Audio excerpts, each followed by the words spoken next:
Hi, are you above 40 और आप अब प्रेगनेंसी प्लान करना चाहते हैं तो this video is just for you. आज हम बात करेंगे वो क्या कारण होते हैं जो 40 से ऊपर प्रेगनेंसी आने में दिक्कत करते हैं और आप कैसे कुछ कुछ छोटे छोटे चेंजेस करके अपने प्रेगनेंसी को चांसेस को बेटर कर सकते हैं। और अगर आप प्रेगनेंसी फिर भी ना हासिल कर पाएँ तो आपके लिए क्या ट्रीटमेंट ऑप्शंस अवेलेबल हैं। तो सबसे पहले बात करते हैं कि 40 के ऊपर हम जानते हैं कि बहुत सारी फीमेल्स क्योंकि वो करियर पे फोकस कर रही होती है, शादी लेट होती है या वो अभी बेबी के लिए ट्राई नहीं करना चाहती है, इसलिए प्रेगनेंसी लेट प्लान करती है। बट जब वो 40 के ऊपर प्रेगनेंसी प्लान करने लगती हैं तो क्या दिक्कतें आती हैं उसके बारे में जानते हैं। जैसे जैसे एक फीमेल की एज बढ़ती है, अंडा बनाने की क्षमता उम्र के साथ घटती जाती है। तो आपने सुना होगा एक चीज़ होती है जिसे कहते हैं AMH, एंटी मुलेरियन हार्मोन। ये एक तरीके का ब्लड टेस्ट है जो जैसे उम्र बढ़ती है वैसे वैसे घटता चला जाता है। ये जितना कम होता है उतने ज़्यादा ओवरीज में, अंडादानी में अंडों की मात्रा कम होती है। सिर्फ मात्रा ही नहीं, उम्र के साथ दिक्कतें आती है अंडे की क्वालिटी की भी। तो हाँ, 40 से ऊपर अंडा बनाने की क्षमता तो घटती है पर साथ ही अंडों की क्वालिटी भी खराब होती है। क्वालिटी से हमारा मतलब है कि जो अंडा हेल्दी बन रहा होता है 25 साल की उम्र में वो उतना हेल्दी नहीं रहता। ऑल्सो चांसेस बढ़ जाते हैं कि अंडा जो अब बना है उसके अंदर जेनेटिक नॉर्मल मेकअप ना हो, यानी उसमें कोई जेनेटिक दिक्कत हो जिसकी वजह से या तो मिसकैरेज होने के चांसेस ज़्यादा रहते हैं या बच्चे में सिंड्रोम्स होते हैं जैसे डाउन सिंड्रोम, एडवर्ड सिंड्रोम। इन सारे सिंड्रोम्स के चांसेस बढ़ जाते हैं जो बच्चे के मेंटल रिटार्डेशन का कारण बनते हैं और बच्चे को अलग अलग प्रकार से शारीरिक रूप से भी अफेक्ट करते हैं। तो क्योंकि ये जेनेटिक दिक्कतें जो है ये अंडे की एज की वजह से आती है, इसलिए आप सब लोग अगर 40 के ऊपर प्रेगनेंसी प्लान कर रहे हैं तो अपनी तरफ से जो जो आप मॉडिफिकेशंस कर सकते हैं वो, और साथ ही आगे प्रेगनेंसी में क्या करना चाहिए वो भी हमें मालूम होना चाहिए। तो अगर आप प्रेगनेंसी प्लान करें तो आपके क्या चांसेस हैं कि आप अपने आप से प्रेग्नेंट हो जाएंगे। देखिए, अंडा अगर ठीक बन रहा है, ट्यूब्स खुली हैं और शुक्राणु, आपके पार्टनर का सीमेन काउंट, मोटिलिटी सब कुछ ठीक है, तो यही प्रेगनेंसी के चांस होते हैं 25 से 30 साल की उम्र में 20%। बट जैसे जैसे एज बढ़ेगी, एक क्वालिटी की वजह से, एजिंग के इफेक्ट्स की वजह से ये चांसेस अपने आप में हो जाते हैं 5%। यानी हर महीने सब कुछ ठीक होने पे 5% चांस है कि आप प्रेग्नेंट अपने आप हो पाएंगे। अब अगर आप प्रेगनेंसी प्लान करते हैं तो आपको क्या चीज़ें फॉलो करनी चाहिए।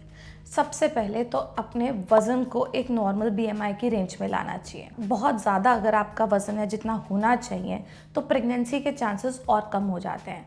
तो ये ध्यान रखिए कि आपकी डाइट और एक्सरसाइज इस तरीके से हो कि आपका वज़न ना बढ़े और अगर एक्सेस है तो उसको रिडक्शन के लिए काम करें।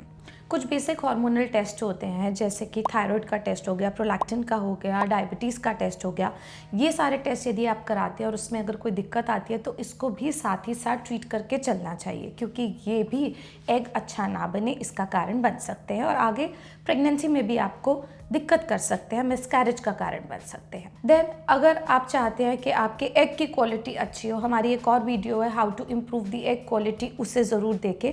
हमने उसमें बताया है कि कैसे अपनी डाइट में आप एंटीऑक्सीडेंट रिच नट्स लेके, फ्रूट्स लेके, वेजिटेबल्स लेके अपनी एग क्वालिटी को नेचुरली भी बेटर कर सकते हैं। और कुछ दवाइयों के सप्लीमेंट भी आते हैं जो एग की क्वालिटी को एनहांस करने में हेल्प करते हैं। स्मोकिंग और अल्कोहल भी आपके अंडों की क्वालिटी को अफेक्ट करते हैं, तो उसको अगर आप प्रेगनेंसी प्लान कर रहे हैं तो बिल्कुल बंद कर देना चाहिए। देन अगर आप ये नहीं समझते कि आपको कब प्रेगनेंसी के लिए ट्राई करना चाहिए तो आपको कुछ फर्टाइल विंडो कैलकुलेटिंग एप्स या फिर ओवुलेशन किट्स का सहारा लेना चाहिए।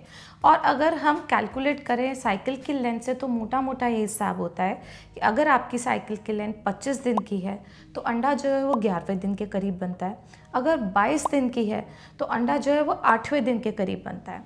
तो ये जो अंडा जिस दिन बन रहा है उससे 3-4 दिन पहले से लेके 1 दिन बाद तक का आपका फर्टाइल विंडो है।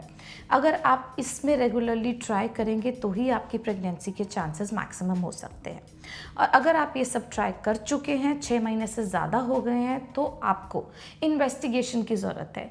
कुछ टेस्ट जो इंश्योर कर सके जैसे कि फॉलिकल मॉनिटरिंग की एग ठीक बन रहा है, अल्ट्रासाउंड पेल्विस का ये देखने के लिए कि गर्भाशय की परत में किसी तरह की कोई प्रॉब्लम तो नहीं है, पार्टनर का शुक्राणु की जांच जिसे सीमेन टेस्ट कहते हैं, सीमेन एनालिसिस कहते हैं, ताकि मेल फैक्टर को हम एड्रेस कर सकें, डिटेक्ट कर सकें और ट्रीट कर सकें। एंड देन ट्यूब्स की जांच, आपकी फैलोपियन ट्यूब्स ओपन है या नहीं, तभी वो एग को अपने अंदर सक कर पाएंगी, वहीं पे स्पर्म मिल पाएगा और एम्ब्रियो फॉर्मेशन हो पाएगी।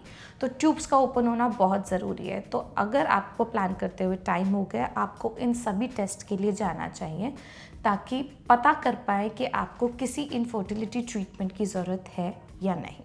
तो वो क्या ट्रीटमेंट ऑप्शंस हैं जो आप ले सकते हैं, क्योंकि आप 40 से ऊपर हैं और अब आपको 6 महीने हो चुके हैं प्रेगनेंसी के लिए ट्राई करते हुए।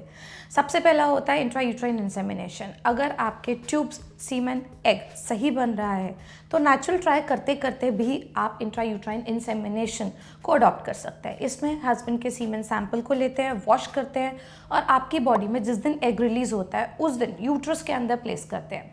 इससे एक तो टाइमिंग थोड़ा प्रिसाइज हो जाता है, एग बनाने की दवाइयों से अंडे की क्वालिटी बेटर हो जाती है और स्पर्म का जो है वो रास्ता थोड़ा शॉर्टन हो जाता है, तो थोड़े बहुत प्रेगनेंसी के चांसेस बेटर हो जाते हैं।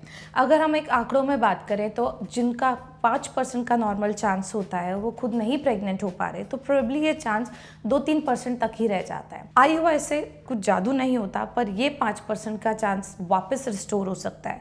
तो 40 से ऊपर IUI की सक्सेस रेट की बात करें तो हाँ, सक्सेस रेट 5-6% से ज़्यादा बिल्कुल नहीं होता, पर ये फिर भी आपको सिंपलर मेथड है। इसको अडॉप्ट करने में आपको बहुत ज़्यादा फाइनेंशियल स्ट्रेन नहीं होता और आपकी अगर साइकिल मॉनिटर्ड रहती है तो अगर और कोई भी कारण है जो प्रेगनेंसी आने में बाधा कर रहा है उसे आइडेंटिफाई भी किया जा सकता है। मान लीजिए semen sample on the day of IUI इतना अच्छा नहीं है तो फ्लक्चुएटिंग सीमन पैरामीटर्स भी कभी कभी कारण बन सकते हैं और सिर्फ अंडे की क्वालिटी नहीं।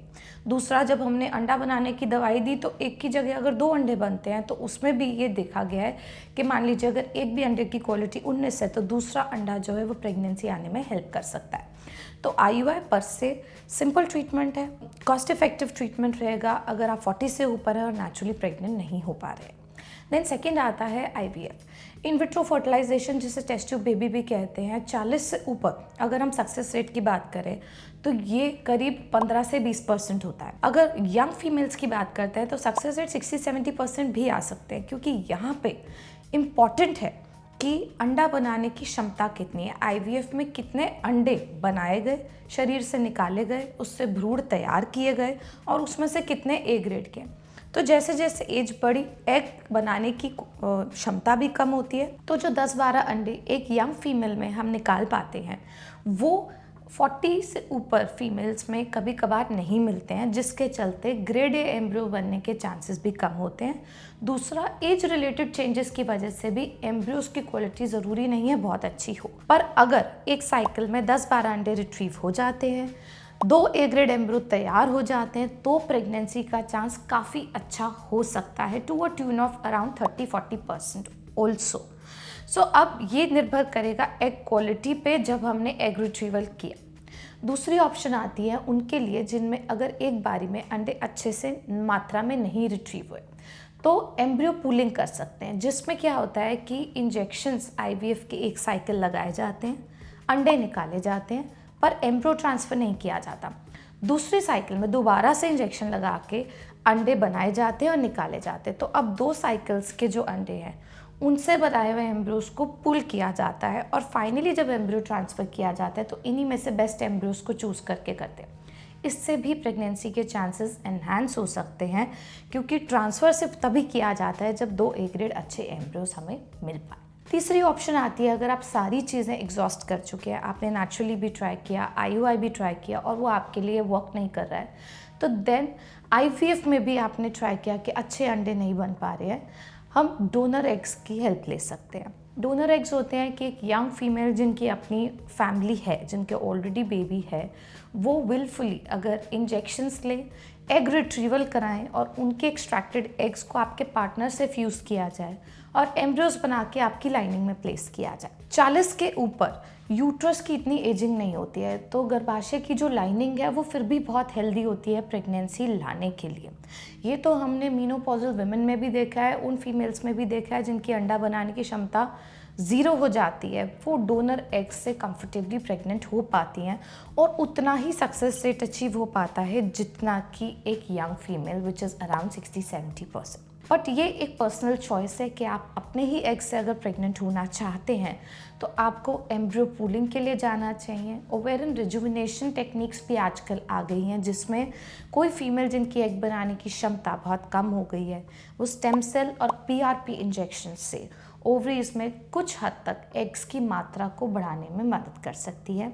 पर ये एक एक्सपेरिमेंटल टेक्निक है, तो इसमें ज़रूरी नहीं है कि सारी फीमेल्स को फ़ायदा हो, बट 2 से 3 सिटिंग्स के बाद 10 में से 2 फीमेल्स को ऐसा देखा गया है कि उनकी एग बनाने की क्षमता थोड़ी बहुत बेहतर हो जाती है और वो फिर दोबारा से आईवीएफ के लिए जा सकते हैं और एम्ब्रियो पूलिंग की ऑप्शन भी रख सकते हैं। 40 के बाद आईवी प्रेगनेंसी यूजुअली कॉम्प्लिकेट होती है बीपी से, शुगर से, मिसकैरेज से, थायराइड से। तो इम्पॉर्टेंट है कि आप जब भी प्रेगनेंसी प्लान करें आप खुद एक अच्छे हेल्थ स्टेटस में हो और इनिशियल ब्लड वर्कअप अपना अच्छे से करा ले, ताकि कुछ भी अगर एबनॉर्मल है तो उसको जल्दी पिक किया जाए और ट्रीट किया जाए, सो दैट प्रेगनेंसी अनइवेंटफुल रह सके।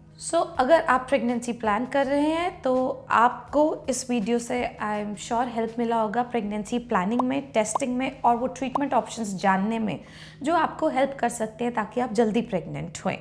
अगर हमारा कंटेंट ये आपको अच्छा लग रहा है तो हमारे वीडियो को लाइक करें, शेयर करें और चैनल को सब्सक्राइब करें। Thank you.